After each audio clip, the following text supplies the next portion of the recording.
situated and pass out your goodies. Just to let you know, there will be a participation prize at the end of this. So, whoever I judge that participated the most might get a little something, something. So, Derek Gibson is the Jefferson City area manager for Phillips 66, the terminal here in Jefferson City. How many of us, show of hands, we've been doing that? How many of us knew that there was a terminal in Jefferson City? Well, I'll show you a picture a little bit later. Derek, can we get a 30-second commercial? So here in Jefferson City, we terminal, store, and distribute back through trucks gasoline, diesel, and propane out of this terminal. Gasoline would be the regular, sub-grade, and premium out of this facility. Trucks all over Missouri. We have people out of Arkansas coming with propane. We have people coming over with fuel. So, a lot of business to be able to terminal. And I kind of skipped over introducing myself. A lot of friendly and familiar faces here in this room. Good to see everybody on a rainy Friday morning. I'm Gus Wagner, founding partner of Park Media, and we're handling public relations for Phillips 66 and the pipeline replacement project here in Jefferson City. Another show of hands, who've seen the pipeline construction going on here the past 3 or 4 months? All of us, good. Yeah, that's us. We appreciate your patience as we do replace the pipeline. And one point I wanted to share with you this morning was just kind of an overview of Phillips 66 for the our operations and the pipeline project itself. So the flyer going around there is a project update sheet. We presented this to the City Council about 3 weeks ago. Status has been updated and such, and you'll see some of the project completion plans and some photographs of the project and our community work on the back. There's also a website for additional information. If the map is too small for you, Phillips66jcmo.com. You can go to that website and get an enlarged view of the map for the project here. So as I said, Phillips66jcmo.com. This is not Jefferson City Terminal. I know Derek. Give us time. That's right. That's why we're doing these pipelines. This is coming. No, I'm teasing. So here's a bunch of small print about Phillips 66 for some of the terminology that's going to be discussed today. If you could all come up and sign this waiver on the screen, we'd appreciate that you understand the process here.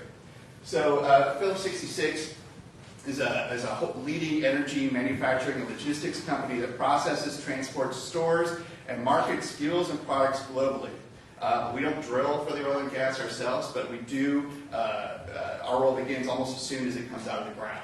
We have locations all over the country, and we do have some international operations as well. What we're doing here in Jefferson City, again, you want to go to more about that, Derek? So what we do in Jeff City, again, the products that we distribute actually come out of Texas, out of the Wagner refinery in Texas, and travel through pipelines to here. I have a work group of about 15 to 20. Those lines used to continue all the way to Chicago, Illinois. They go now as far as East St. Louis, where we have another terminal there. It's a larger terminal, just to support that market. But those two lines normally transport. One of them transports butane propane seasonally. The other one is the gold line, what we refer to as the gold line, and it transports diesel, jet fuel, gasolines, naphthas, just very refined products. So there's a lot of. It's not just gasoline. It's not just diesel. There's a lot of products that come from oil from the Phillips 66 family, including, I'll run through this list here: energy for cooking and heating homes, the gasoline to drive to work and school, the diesel and aviation fuel to move people and goods, and the natural gas and liquids that power businesses. So if you're a Phillips 66 customer, we do appreciate you. Absolutely. So as of December 31st, 2018, for the entire organization of Phillips 66, it was sales of $111 billion with a B. Earnings were $5.6 billion. Total assets were $54.3 billion, and we have 14,400 employees scattered across the entire operation, including 20 full-time employees at the terminal here in Jefferson City. So the terminal's been here since for 80 some years, and that employee base has been here since then. A little history about Phillips 66. Started in 1875. In 2012, and I was actually a part of the organization of Phillips 66 when this happened, but Conoco and Phillips moved into two different organizations, and Phillips is a public standalone company. And you can see here some of the companies that you may be familiar with that are within the organization's family. It started down in Bartlesville, Oklahoma. Anybody been to Bartlesville? Pretty cool town, isn't it? Been up at that Frank Lloyd Wright Tower. It's really something. If you get a chance, just north of Tulsa, about 45 minutes or so. Very cool. And that sentence was endorsed by the Bartlesville Chamber of Commerce. So we have 4 different categories of Phillips 66 and the diversified downstream company. We have midstream, which is the larger part of the organization. We have our chemicals, we have our refining operations, and then our marketing and specialties, which gets the product out to the consumers. If you squint real hard, we can make these available the slides available to you. They're here on the laptop, so Susan might be able to share those with the attendees. But you can see our national footprint here in the United States. Jefferson City is right here, and the pipeline that we're working with is the gold line and the blue line, which run pretty much horizontal across the state of Missouri, and that sources back out here into northern Texas. So here's a photograph that I got in trouble for taking yesterday. It is a secure location, and Derek came out there, Gus, I hope that's you. But this is our terminal for Phillips 66. It's over on Idlewood Road, which is off of Highway C. Just go past Schulte's and the Lottery, and before you get to 179, it's over there on the left-hand side if you're heading towards 179. And you can drive by, but you can't get in. Yeah. But you can see Derek, what are we looking at here? So this would be the north entrance into the terminal where our propane trucks enter and go up. You can see the 2 propane trucks kind of to the left center there. The gray building just to the right of that is a 2-bay loading rack where we load all the diesel and gasolines on the trucks. The building right center, closer to you, would be our ethanol unload rack as well. It's a 1-bay rack. So just an overview of what happens here in Jefferson City. We've got approximately 20 employees, full-time employees here. The fuels managed, which Derek had mentioned earlier, and the fuels are transported on the blue and gold pipelines and then come to Jefferson City and then is trucked out to all over the region, all over the country. Yeah. So let's talk about the pipeline project. Any questions about the operations of Phillips 66? Awesome. Remember, there's a participation prize.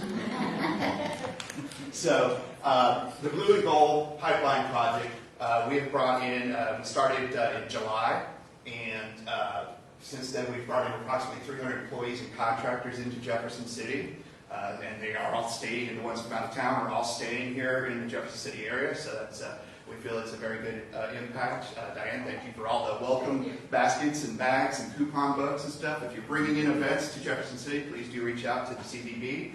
They've got a nice program to welcome your guests. Thanks for the plug. You're right. And then we've been working with our city, county, and state officials. We've been in for the city council several times, working with the Parks Department as well, as the golf course is impacted by this project. If anybody's noticed the work out at the Oak Hills, we're actually drilling underneath the Oak Hills golf course to do the pipeline replacement.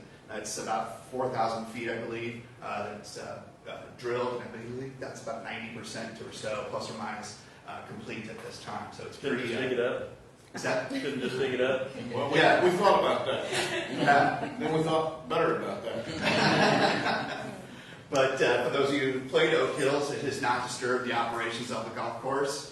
It's just, I think there's just a little bit of noise, and you see some construction equipment, but the city and the parks and the golf course has been able to proceed as normal. Yeah. What's the diameter of your drill?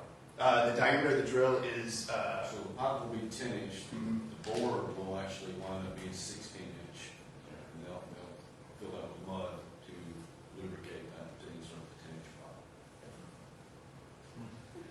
I knew the 10-inch part. I'm not the math guy. So, and we have open lines of communications with the landowners. Is anybody in this room a right-of-way owner regarding the pipeline, or have family that are involved with the right-of-way? One, Okay. One. Jason. Go. I'm sorry, who right there? Jason. Oh, Jason.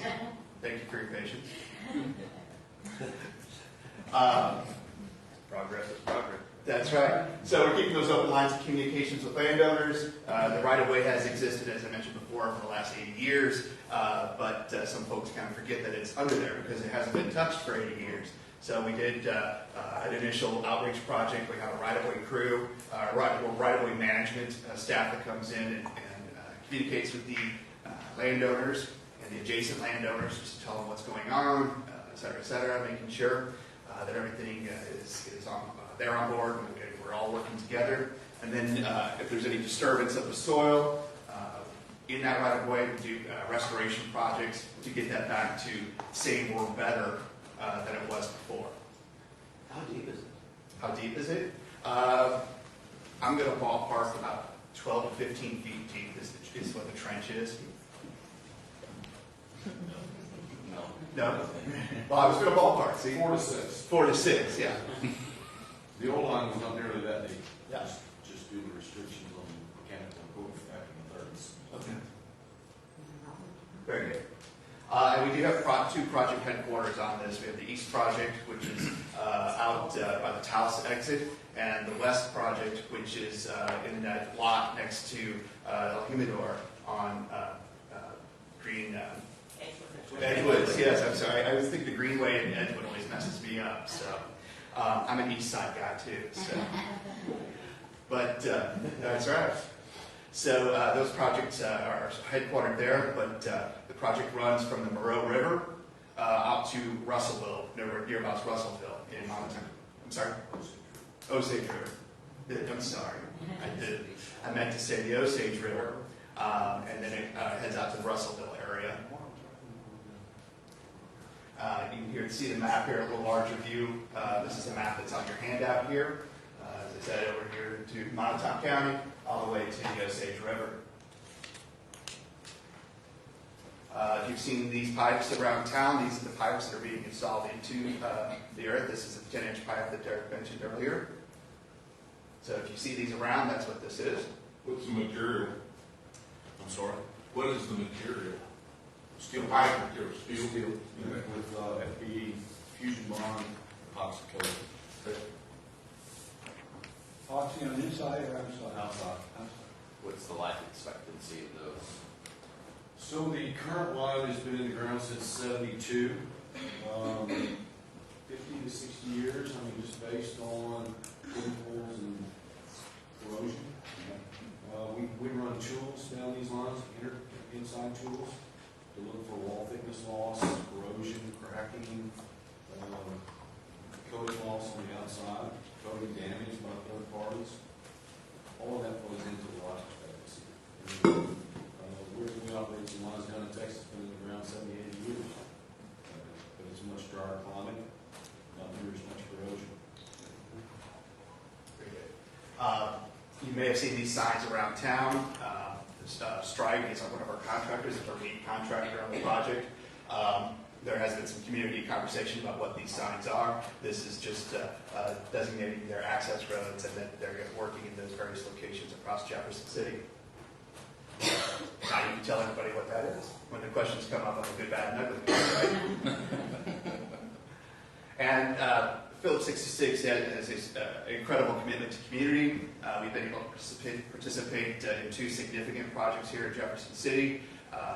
First one here, we were able to, there's Derek, he wrote a personal check for a significant amount to help with tornado restoration to the United Way.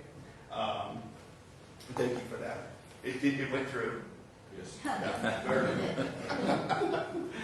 And then we were able to help complete the East End Roundabout project, the patriotic displays at the roundabouts there, working with the American Legion and the East End Business Association. So we were able to support that effort as well. And then we have committed to various, there's a list here on the back of your sheet, or sorry, in front of your sheet, these bullets here of different things that we supported from the police department, the fire department, parks department, on and on, Osage County, emergency management, et cetera. Yeah. So just an overview here of what the entire organization does as far as committing to the community. In the last year, there's been 78,000 hours volunteered at local communities by employees, $27 million donated to education, literacy, environment, and sustainability, and safety and preparedness. $625,000 in disaster relief funding across the country. $2.7 million in supporting communities, including disaster relief funding. 2,030 charitable organizations supported through the matching gift program, and $6.6 million donated through the matching gift and volunteer grants program, including organizations around mid-Missouri. So that's pretty much an overview of the pipeline project. Anybody have any questions about anything? Do you all have to mix ethanol with the petroleum, and if so, where is it done? So the ethanol is mixed at the location, at the terminal. You cannot mix it and then ship it down the pipeline. It doesn't work well, so you have to mix it on site. So we have an ethanol storage tank that would blend that in with each truckload that calls for an ethanol load.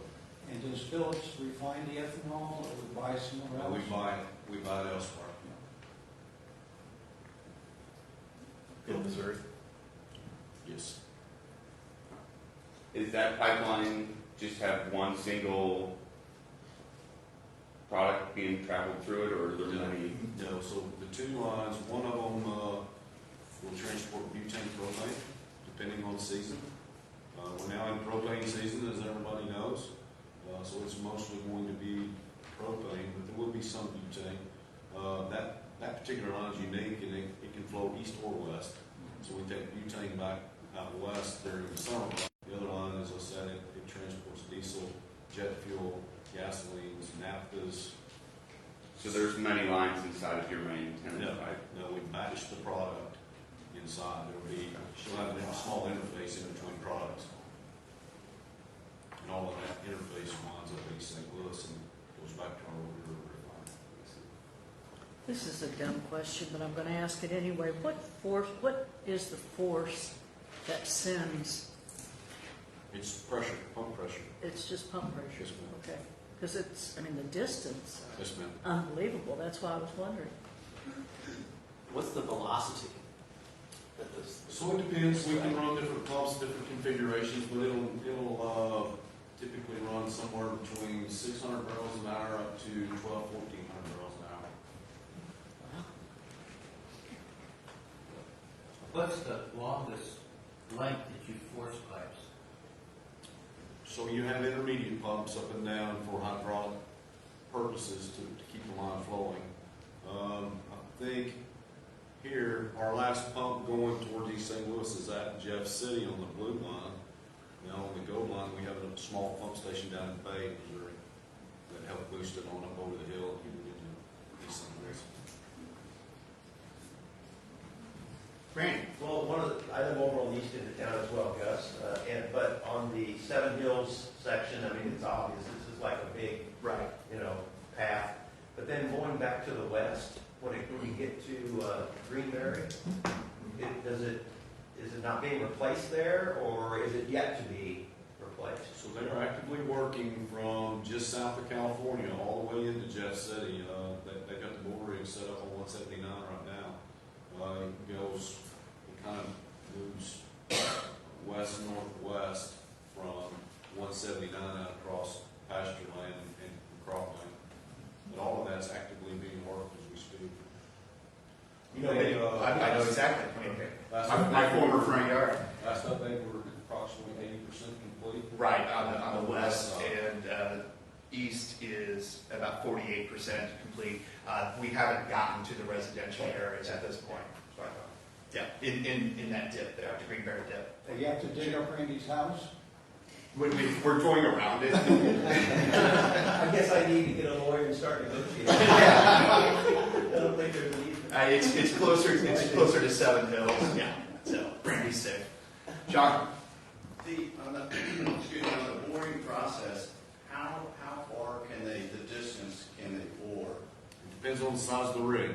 You can bore up, depending on the size of the rig, you can go upwards of 10, 11,000 feet. Small rigs may only do a few hundred feet. The golf course, if you go out there and see, there's just one setup, and that's just one continuous bore through that. It's going from the golf course to the west side of Lorenzo Green. Correct.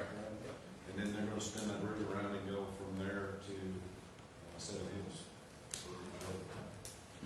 John, again? Yeah, and then the process, then you pull the pipe So through.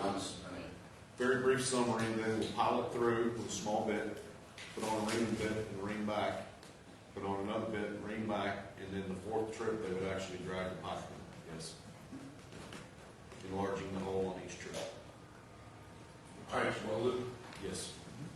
Welded and tested before it's pulled in. Cool. Well, if there's any questions, please feel free to reach out to me directly. You have Derek's card as well. Or go to Phillips66jcmo.com. We've got contact forms on there as well, and you can send any of your friends or neighbors or family who have questions about the project to the website. Just want to thank everybody, especially the city, for all your patience. Ron, too, of all your patience as this project has been in the community. We aim to finish up in early 2020 with the complete project, and full restoration will begin in the spring area of 2020 once we get back to the growing season. Cool. Jason, since you're an impacted landowner, I'd like to offer you a $40 Phillips 66 gas card.